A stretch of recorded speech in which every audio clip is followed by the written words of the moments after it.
Du communiqué du Conseil des ministres qui s'est tenu ce mercredi avec Adama Anouchkaba. Adama, bonsoir. Bonsoir Mariama et bonsoir à tous. Le Conseil des ministres s'est donc tenu exceptionnellement ce jeudi 11 décembre 2025 sous la présidence du chef de l'État Bassirou Diomaye Diakhar Faye. Au titre de la communication du président de la République, le chef de l'État a fait une communication portant sur les points suivants. Stabilisation et transformation consensuelle du secteur de l'enseignement supérieur. Le président de la République souligne à l'entame de sa communication l'instabilité académique et sociale dans les universités publiques et la problématique du financement du système d'enseignement supérieur. À ce titre, il demande au Premier ministre d'évaluer l'état d'exécution du plan d'urgence pour l'enseignement supérieur. Il instruit également les ministres de l'enseignement supérieur et des infrastructures de finaliser l'évaluation globale de l'application du système licence master doctorat LMD et de faire pour chaque université publique l'état de prise en charge des besoins ainsi que la situation des chantiers concernant les infrastructures académiques et sociales. Pour adapter les formations aux besoins de l'économie nationale, le chef de l'État indique la nécessité de développer la digitalisation des enseignements et travaux de recherche, de renforcer l'université numérique du Sénégal, Cheikh Hamidou Kane, et de développer les espaces numériques ouverts et non, ainsi que les instituts supérieurs d'enseignement professionnel ISEP. Après avoir relevé que le défi du système éducatif demeure l'employabilité des apprenants et étudiants, le président de la République invite à réfléchir au financement soutenu durable et innovant de l'enseignement supérieur. Afin de retracer l'exhaustivité des ressources et dépenses de l'enseignement supérieur, il prescrit de faire pour chaque université publique l'audit systématique des dépenses et des ressources et d'engager les vérifications administratives et financières nécessaires à des fonctions de service dans les universités et centres des œuvres universitaires et sociales. Le chef de l'État demande enfin au Premier ministre de lui faire parvenir un plan d'action prioritaire pour la gestion 2026 du secteur de l'enseignement supérieur. Rénovation du système national de recherche et promotion de l'innovation. Le président de la République considère la recherche scientifique et l'innovation technologique comme des catalyseurs de l'industrialisation et du développement d'une économie arrimée au secteur et filières moteurs. À cet effet, il demande au Premier ministre de renforcer les infrastructures, les structures nationales de recherche et les écoles d'ingénieurs afin de former des chercheurs et ingénieurs de pointe et de disposer d'un capital humain endogène conformément à la vision Sénégal 2050. Dans ce sillage, il indique l'impératif de développer les formations en sciences, technologies, ingénierie et mathématiques avec un accent particulier sur la maîtrise fondamentale du numérique et des possibilités de l'intelligence artificielle. Le président de la République fait observer la nécessité de changement de paradigme dans les buts et le financement du système d'enseignement supérieur, de recherche et d'innovation et l'impératif de mise en œuvre d'un vaste programme national de réalisation de laboratoires et d'équipements de recherche dans toutes les universités, écoles et instituts de formation d'ingénieurs et de techniciens supérieurs d'élite. À cet effet, il engage le Premier ministre à la mise en place d'un fonds national de développement de la recherche et de l'innovation. Réhabilitation et développement du transport ferroviaire. Considérant que l'attractivité et la valorisation des territoires reposent sur le développement des transports, le chef de l'État demande au gouvernement d'accentuer la mise en œuvre de la politique ferroviaire en veillant notamment à la réhabilitation des chemins de fer du Sénégal, en cohérence avec l'exploitation et l'expansion du train express régional. Il instruit, outre la finalisation d'un schéma directeur national de développement du ferroviaire, la réalisation des études requises et la recherche du financement des lignes ferroviaires validées sur un horizon décennal programmé. À cet effet, le président de la République demande au Premier ministre de mettre en place un Conseil national du ferroviaire en vue d'une maîtrise stratégique et d'une meilleure coordination des projets et de leurs impacts sur la modernisation des transports terrestres, le développement territorial et l'emploi. Mesures effectives de lutte contre la vie chère. Le président de la République souligne l'importance qu'il accorde à l'amélioration du pouvoir d'achat des ménages et à la baisse significative du coût de la vie. Il se réjouit de la baisse des prix du litre du supercarburant et du gasoil, ainsi que du gaz butane, et demande au Premier ministre de poursuivre les efforts consentis pour soutenir les populations les plus vulnérables et renforcer le rôle social de l'État, protecteur des ménages, notamment les plus vulnérables. Renforcement du rôle de la diaspora dans la vie nationale. En tant qu'atout majeur dans la réalisation du projet inclusif et collectif pour un Sénégal souverain, juste et prospère, la diaspora sénégalaise contribue significativement, selon le chef de l'État, au développement national et à la stabilité sociale. À ce titre, il demande au gouvernement de prendre toutes les dispositions adéquates pour la bonne organisation de la Journée nationale de la diaspora qu'il présidera le 17 décembre 2025. Agenda du président de la République.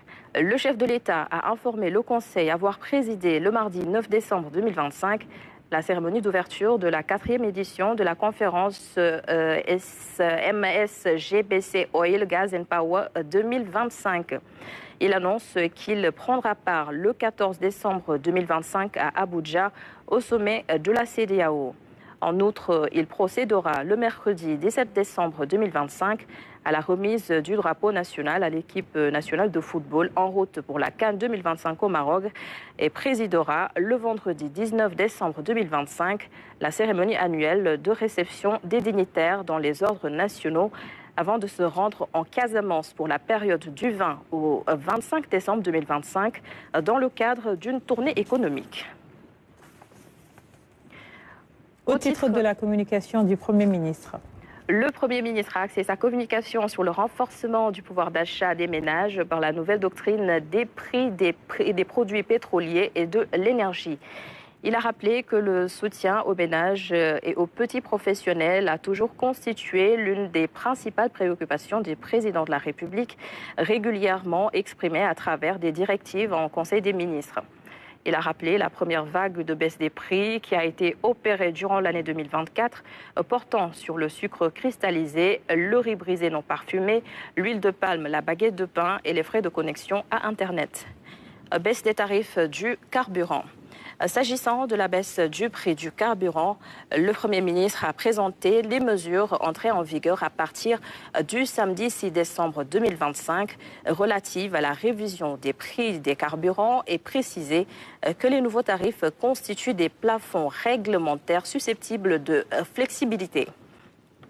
Le Premier ministre a exposé l'impact de ces mesures, notamment sur le fonds de sécurisation des importations de produits pétroliers, institué pour assurer un bon approvisionnement correct et régulier et la couverture des pertes commerciales découlant des importations de produits pétroliers.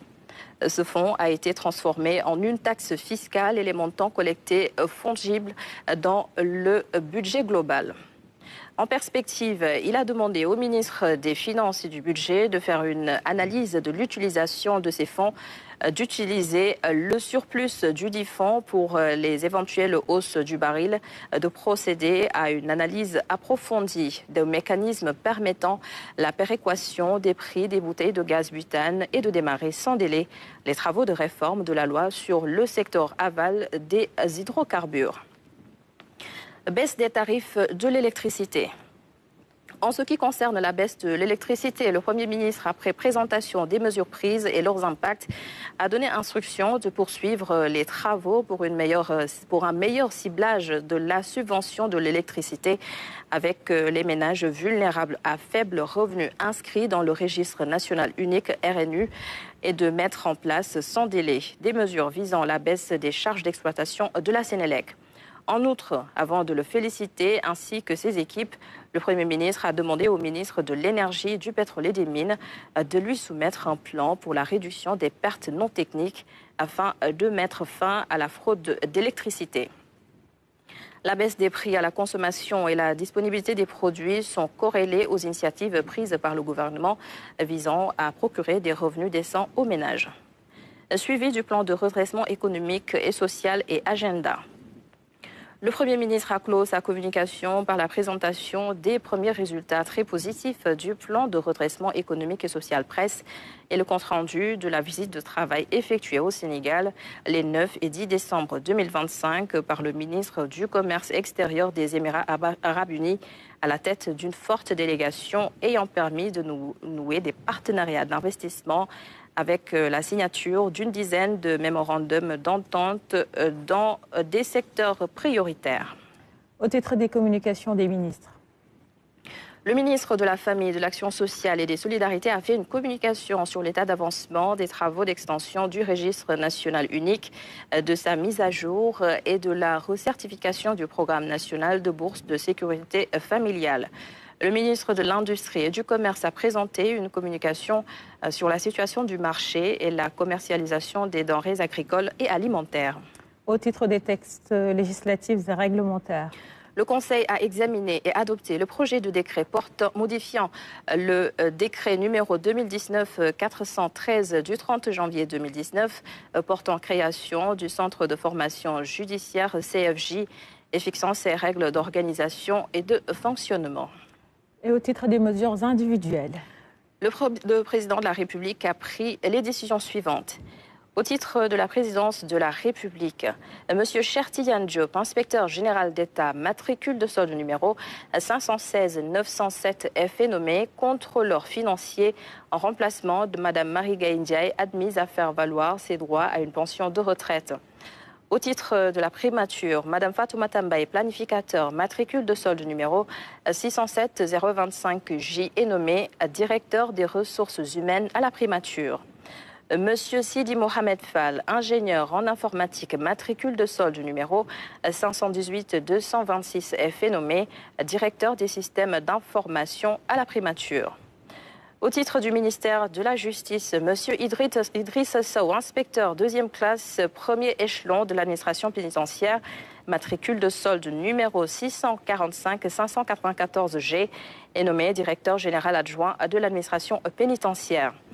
Au titre du ministère des Infrastructures, Monsieur Aliousène, ingénieur en génie civil, matricule de solde numéro 763-252E, est nommé directeur général des infrastructures routières et du désenclavement au ministère des Infrastructures en remplacement de Monsieur Mamadou Alassane Camara. Monsieur Moustapha Fall, ingénieur en génie civil, est nommé directeur général de l'Agence des travaux et de gestion des routes AGEROUTE Sénégal en remplacement de Monsieur Mamadou Ndao. Et enfin, M. Cheikh Diop, ingénieur en électromécanique, est nommé président du conseil d'administration de la Société nationale de gestion du patrimoine du train express régional Center SA en remplacement de M. Omar Ba. Merci beaucoup, Adama Anouchkaba, pour la lecture du communiqué du Conseil des ministres de ce jeudi. Et dans le Ribarou, au Conseil